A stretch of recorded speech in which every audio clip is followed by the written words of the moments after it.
इस वीडियो में genetic terminology यानी कि आनुवांशिक शब्दावली के विषय में चर्चा करेंगे, क्योंकि आप जानते हैं कि मेंडल साहब ने क्या किया था, मटर के पौधे का प्रयोग किया था। 7 वर्षों तक उन्होंने किया था, प्रयोग किया था, और उस पर उन्होंने कुछ जो नियम दिया था उसी को हम क्या कहते हैं, जेनेटिक या आनुवांशिक नियम कहते हैं। ठीक है, मेंडल साहब ने दिया था। तो लेकिन यह देखिए कि जब उन्होंने खोजा था, मेंडल साहब ने जब प्रयोग किया था, तो उस समय ना तो हमारे पास क्या था, जीन के विषय में कोई जानकारी नहीं थी, हमारे पास माइक्रोस्कोप नहीं हुआ करते थे, क्रोमोसोम, जीन, इन सब चीजों की कोई जानकारी नहीं थी, साइटोलॉजी की बहुत ज्यादा जानकारी नहीं थी। फिर भी उन्होंने क्या किया था, खोज किया था, इसलिए अनेक ऐसे शब्दों का उन्होंने उपयोग किया था जिसका आज मतलब दूसरा है। बात समझ में आ गया? तो इसी को हम लोग डील करेंगे, चर्चा करेंगे कि उन्होंने जो शब्दावली यूज किया था उसको क्या क्या मतलब है, उसका उपयोग होगा आगे इन सब नियमों में, तो इसके विषय में हम लोग चर्चा करेंगे। तो सबसे पहले एक शब्द उपयोग हुआ फैक्टर्स यानी कारक। डाल सकते हैं फैक्टर्स यानी कारक, फैक्टर्स यानी कारक। क्लियर हो गया?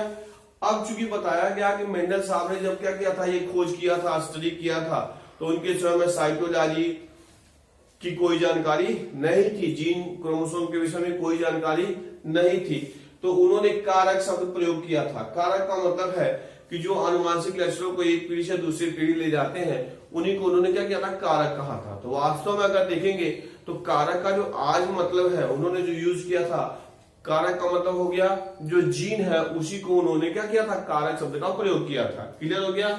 यानी कि कारक का मतलब समझ गए कि ये वे हो गए जो क्या कहते हैं, संतानों में लक्षण को एक पीढ़ी से दूसरी पीढ़ी पे ले जाते हैं, उन्हीं को उन्होंने क्या किया था, कारक कहा था। वास्तव में कारक का मतलब आज के सेंस में जीन हो गया। क्या हो गया? जीन हो गया। ठीक, अब हेडिंग डालेंगे एलील या एलिलोमार्फ। एलील्स या एलिलोमार्फ,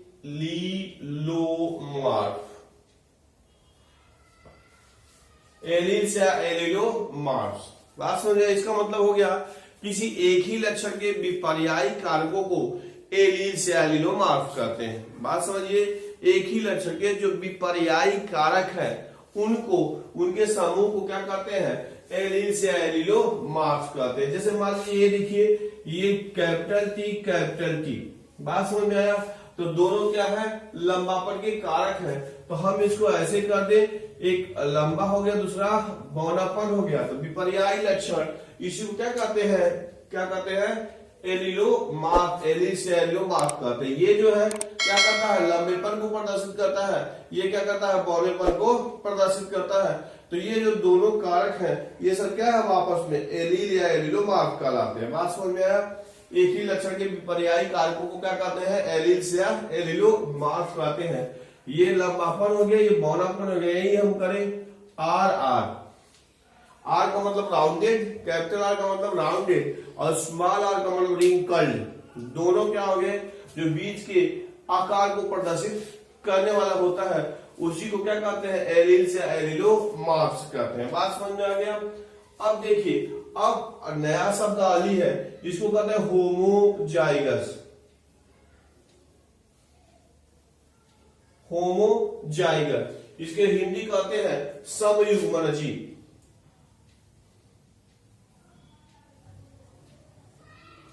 समयुग्मनजी। अब होमो का मतलब होता है समान, होमो का मतलब होता है समान, होमो का मतलब समान, तो समान क्या, जाइगोट। अब आप जानते हैं कि जिसमें क्या हो, जिसमें क्या हो, एक जाइगोट में समान लक्षण के कारक मौजूद हो तो उसको होमोजाइगस कहते हैं। जैसे मान लीजिए अगर ये है capital T, capital T, zygote है, दोनों में लंबापन के कारक हैं, ये क्या लाएंगे, होमोजाइगस। अगर दोनों स्मॉल है तो ये क्या हो गया, होमोजाइगस हो गए। यही कहा जा, ऐसे आर आर या स्मॉल आर आर अगर ये जाइगोट बने हुए हैं तो इसको कहते हैं होमोजाइगस। क्या कहते हैं, होमोजाइगस समयुग्मनजी, जिसमें समान कारक मौजूद हो, जिसमें क्या हो गया, समान कारक मौजूद हो तो उसको कहते हैं होमोजाइगस। नेक्स्ट है हेट्रोजाइगस। हेट्रोजाइगस कह सकते हैं विषम युग्मनजी। ठीक है। हेटेरो माने असमान, हेटेरो माने असमान, यानी कह सकते हैं ऐसा जाइगोट जिसमें क्या हो, डिसिमिलर एलील हो, जो कारक है वो असमान हो, हेटेरो, तो उसको कहते हैं हेटेरोजाइगस। जैसे ये देखिए, अगर हम लंबापन को देखें, capital T small T, clear हो गया। आपको ये कह सकते हैं कैपिटल आर स्मॉल आर, ठीक है। तो ये दोनों के दोनों क्या है, हेटेरोजाइगस कंडीशन कहलाएंगे। हेटेरो माने असमान, ये लंबापन है, ये बौनापन है, ये गोल है, ये रिंकल्ड है। बात समझ में आया। तो इस प्रकार के कैरेक्टर है, तो इसको क्या कहेंगे, हेटेरोजाइगस कंडीशन कहेंगे। बात समझ में आ गया। अब हम लोग को पढ़ना है, एक है mono hybrid cross, mono hybrid cross. इसका मतलब हो गया कि मोनो का मतलब होता है एक, मोनो का मतलब एक का मतलब क्या हो गया कि जब क्या करते हैं हम एक ही लक्षण को, क्या करते हैं, एक ही लक्षण को आधार मानकर और जब पादपों में संकरण कराते हैं तो इसको मोनोहाइब्रिड क्रॉस कहते हैं। क्या कहते हैं, मोनोहाइब्रिड क्रॉस कहते हैं। जैसे आप देख सकते हैं कि क्या हो गया कि हम केवल क्या करें, एक लंबा पौधा है और बौना पौधा है, लंबा पौधा है और बौना पौधा है, और जब हम इसमें संकरण कराते हैं तो इसको कहेंगे मोनोहाइब्रिड क्रॉस। क्या कहेंगे, मोनोहाइब्रिड क्रॉस, यानी कि एक ही लक्षण को आधार मानकर जब हम पौधों में संकरण कराते हैं तो मोनोहाइब्रिड क्रॉस कहलाता है। लंबा पौधा हो, बौना पौधा हो, गोल बीज वाला हो और झुर्रीदार बीज वाला हो, जब हम एक ही लक्षण को आधार मानकर संकरण कराते हैं तो इसको मोनोहाइब्रिड क्रॉस कहते हैं।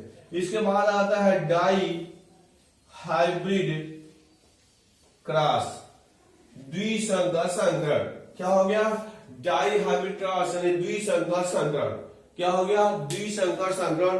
इसका मतलब हो गया कि जब हम क्या करते हैं कि जब किन्हीं दो पादपों में दो लक्षणों को आधार मानकर संकरण कराते हैं, क्या करते हैं, दो लक्षणों को आधार मानकर जब संकरण कराते हैं तो इसको डाई हाइब्रिड क्रॉस कहते हैं, द्विसंकर संकरण कहते हैं।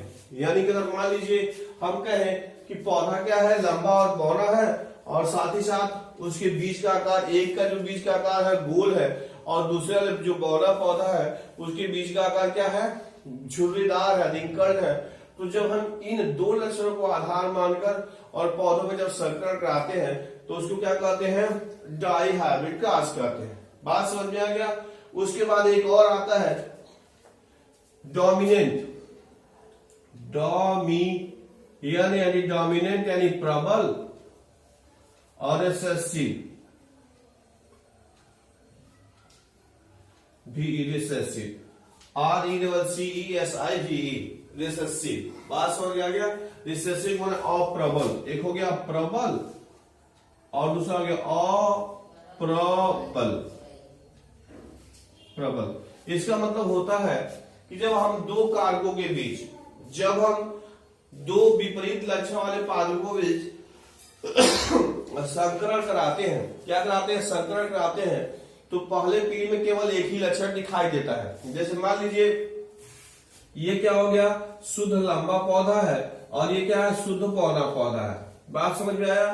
तो दोनों में जब हम संकरण कराते हैं तो क्या होता है, पहले पीढ़ी में केवल और केवल लंबे पौधे प्राप्त होते हैं। पहले पीढ़ी में क्या होता है, केवल और केवल लंबे पौधे प्राप्त होते हैं। तो यहाँ अगर देखेंगे कि जो लंबापन है, कौन है, लंबापन है वो प्रभावी है यानी प्रबल है, और जो बौनापन है वो अप्रभावी है, क्योंकि दोनों में क्या है, जीन मौजूद है, दोनों में क्या है, जीन मौजूद है। तो एक को प्रभावी कहेंगे, दूसरे को अप्रभावी कहेंगे। तो ये था कुछ और भी चीजें। इसके अलावा आप देख रहे हैं तो इसकी हम लोग को सूची बनानी पड़ेगी। इसके लिए हम लोग क्या कर पाएंगे, टेबल बनाना पड़ेगा। जैसा कि आप जानते हैं मेंडल साहब ने क्या किया था, मेंडल साहब ने 7 लक्षण के आधार पर यानी पौधों का चयन किया था, और उन्होंने क्या किया था, ये बनाया था कि कौन प्रभावी होता है और कौन अप्रभावी होता है। तो अप्रभावी होता है क्या था कि जब दो विपरीत लक्षण वाले पादपों में जब संकरण कराते हैं तो मेंडल साहब ने क्या कहा था, उसमें देखा था कि पहले पीढ़ी में केवल एक ही लक्षण दिखाई देता है, दिखाई देने वाले लक्षण को क्या कहते हैं, प्रभावी, और जो न दिखाई देता उसको अप्रभावी। प्रभावी या अप्रभावी भी कह सकते हैं, या प्रबल और अप्रबल भी कह सकते हैं। तो उन्होंने 7 कैरेक्टर लिया था। किसने? मेंडल साहब ने। मटर के पौधे में कितने कैरेक्टर लिया था? 7 कैरेक्टर। तो सातों के कैरेक्टर के लिए उन्हें प्रभावी और अप्रभावी डिसाइड किया था। पहला आप देख रहे हैं, पहला कैरेक्टर है प्लांट हाइट, यानी पौधे की ऊंचाई। लंबा पौधा और बौना पौधा, तो उसमें क्या होता है, प्रथम पीढ़ी में केवल लंबापन ही दिखाई देता है। तो ये लंबापन क्या हो गया? डोमिनेंट कैरेक्टर है। और ड्वार्फ यानी बौनापन क्या है? अप्रभावी है, अप्रबल है। ठीक है, इसको कैपिटल से लिखेंगे, इसको स्मॉल टी से लिखेंगे। दूसरा कैरेक्टर है ये फ्लावर पोजीशन। फ्लावर पोजीशन यानी पुष्प की स्थिति। क्या हो गया? फ्लावर पोजीशन यानी पुष्प की स्थिति, जिसमें आप देख रहे हैं एक्सिलरी है और टर्मिनल है। एक्सिलरी अच्छा, तो इसका मतलब ये होगा, जैसे मान लीजिए है यहाँ पत्तियां निकली है, यहाँ पे फूल जो होगा उसको एक्सिलरी कहेंगे।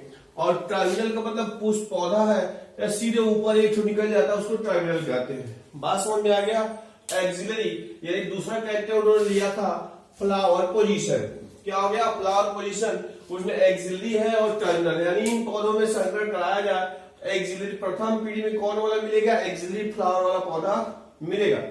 दूसरा उन्होंने तीसरा कैरेक्टर था पॉड कलर, यानी कि जो फली होता है, मटर का जो फली होता है उसको पार्ट बोलते हैं। तो उसका क्या दिखाएगा? कलर। पार्ट कलर यानी फली का रंग है। तो इसमें इन्होंने ग्रीन दिया है और येलो दिया है। क्या दिया है? ग्रीन दिया है और येलो दिया है। क्लियर हो गया? तो इस ग्रीन में आप देखेंगे कि जो कैपिटल जी वाला है, यानी कि ये जो ग्रीन है वो क्या होगा? प्रभावी होगा, यानी प्रबल कैरेक्टर है। और येलो क्या होगा? अप्रबल कैरेक्टर है। चौथा उन्होंने दिया है कि पॉड शेप यानी फली का आकार। पॉड शेप यानी फली का आकार। तो उसमें उन्होंने क्या किया कि फली जो होगा वो फूला हुआ रहेगा। क्या रहेगा? फूला हुआ रहेगा, यानी कैपिटल आई है। फूला हुआ मतलब कैपिटल आई है। और ये कंस्ट्रिक्टेड न दबा हुआ, जिसमें ज्यादा ज्यादा कूदा टाइप का महसूस होगा, इसमें कम दिखाई देगा, ऐसे पिचका पिचका टाइप का दिखाई देगा। तो उसको फूल, उसके लिए दिया गया फूला हुआ, इनफ्लेटेड, फूला हुआ, इसको कैपिटल आई से, और कंस्ट्रिक्टेड यानी दबा हुआ, पिचका हुआ, इसको स्मॉल आई से या सी से। बात समझ में आ गया? पांचवा कैरेक्टर है फ्लावर कलर यानी पुष्प का रंग। एक वायलेट है और दूसरा क्या है? व्हाइट है। बात समझ आ गया? तो वायलेट को कैपिटल भी से, वायलेट को कैपिटल भी से और इसको स्मॉल भी से कर सकते हैं। क्लियर हो गया? ये फ्लावर कलर है।